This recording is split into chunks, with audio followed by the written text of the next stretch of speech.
वक्त हमारे समक्ष है इंडियन कैरियर ट्रांसपोर्ट के संचालक श्री योगेश चौबे जी।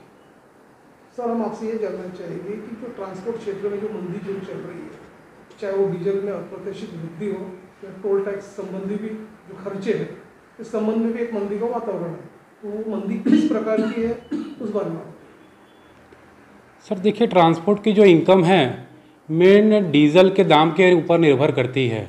दिन पर दिन डीज़ल का दाम बढ़ते ही जा रहा है, जिसका भारी असर पड़ रहा है हम ट्रांसपोर्टरों पर। हमारी जो सारी इनकम होती है, डीज़ल अगर कम खाती है गाड़ी तो हमारा प्रॉफिट बढ़ जाता है।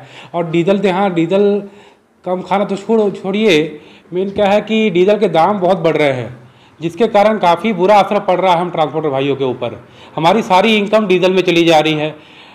टोल टैक्स हम दे ही रहे हैं, टोल टैक्स के अलावा हमको गाड़ियों के टैक्स अलग पे करने पड़ रहे हैं, परमिट के पैसे अलग पे करने पड़ रहे हैं। टोल में भी वृद्धि कर दी है सरकार ने, टोल के रेट काफ़ी बढ़ गए हैं। और टोल हर 50 किलोमीटर आप देखेंगे कि हर जगह आपको टोल मिलेंगे। जो पहले टोल हमको यहाँ से हमारी गाड़ी बनारस जाती थी तो हमको टोल यहाँ से 3500 पड़ते थे, आज वो टोल करीब 5000 पड़ गए हैं। मतलब करीब 30% टोल टैक्स बढ़ गए हैं साल भर के अंदर। और डीजल में भी उसी तरह वृद्धि आई है सर, करीब डीजल के रेट भी करीब 40% बढ़ गए हैं साल भर के अंदर हमारी। और भाड़े बढ़ नहीं रहे हैं, क्योंकि ट्रांसपोर्ट व्यवसाय जो है सर डिमांड और सप्लाई के हिसाब से चलता है। मार्केट में अगर गाड़ियां ज़्यादा हैं और माल कम है तो उस हिसाब से भाड़ा डिसाइड हो जाता है कि गाड़ियाँ ज़्यादा है, माल कम है तो भाड़ा ऑटोमेटिक कम हो जाता है। और गाड़ी अगर कम है, माल ज़्यादा है तो भाड़े थोड़े बढ़ जाते हैं। एक तरफ ट्रांसपोर्ट व्यवसायियों पे यह आरोप लग रहे हैं कि ट्रांसपोर्ट व्यवसायी अवैध माल की ढुलाई करते हैं, जिसपे ओवरलोडिंग ट्रक के नाम पर कुछ आरटीओ से मिली भगत करते हुए माल पहुंचाते हैं। इस आरोप में कहाँ तक सच्चाई है उस बारे में? सर देखिए, पिछले 2 साल से जहाँ तक हमारी जानकारी है कि ओवरलोडिंग बिल्कुल लगभग बंद हो चुकी है। हम लोग तो बिल्कुल ओवरलोड माल नहीं भर रहे हैं। बाकी लोकल में गिट्टी वाले ये सब जो ओवरलोड भर रहे हैं, वहाँ कुछ सेटिंग हो रही है, आरटीओ लेन देन कर रहे हैं, ये सब चीज़ें हो रही है सर।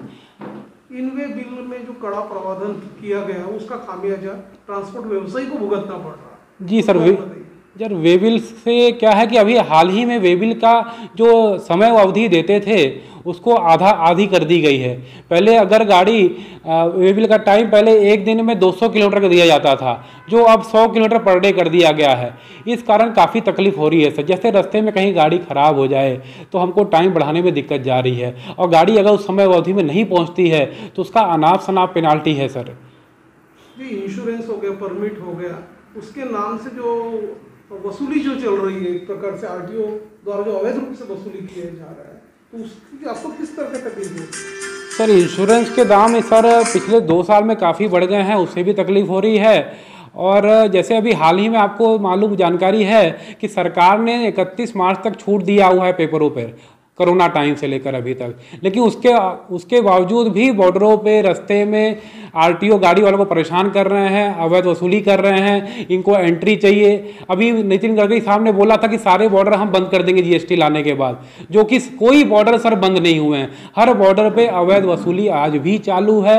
हमारी गाड़ी जाती हर ट्रिप में इनको 1000 रुपये 500 रुपये जैसा इनको मौका मिलता है वैसा वसूली आज भी चालू है सर।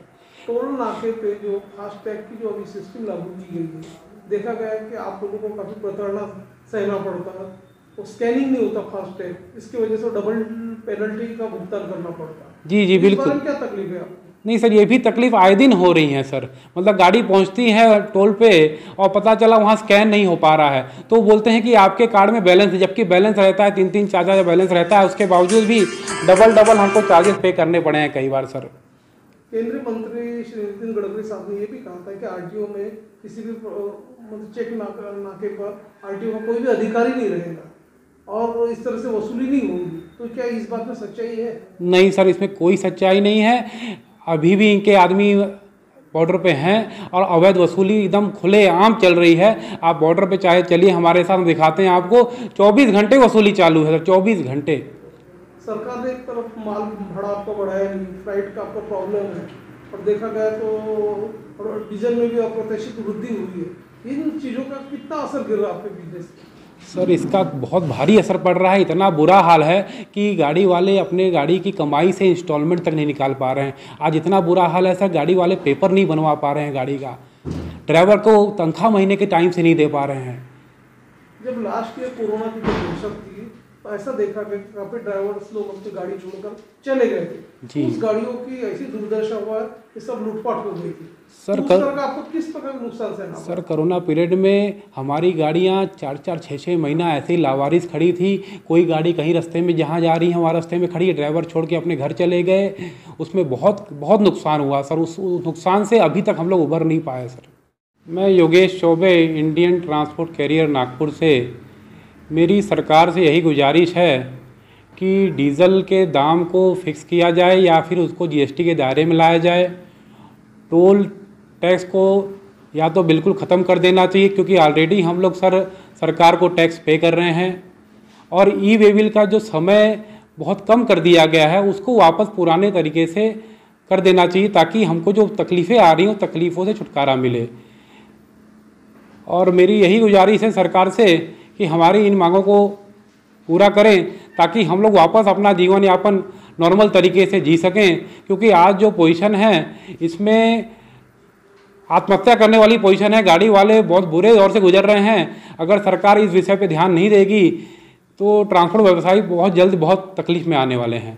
तो यही हमारी सरकार से गुजारिश है कि हमारे इन बातों पर ध्यान रख के इस पर कुछ सख्त डिसीजन लें।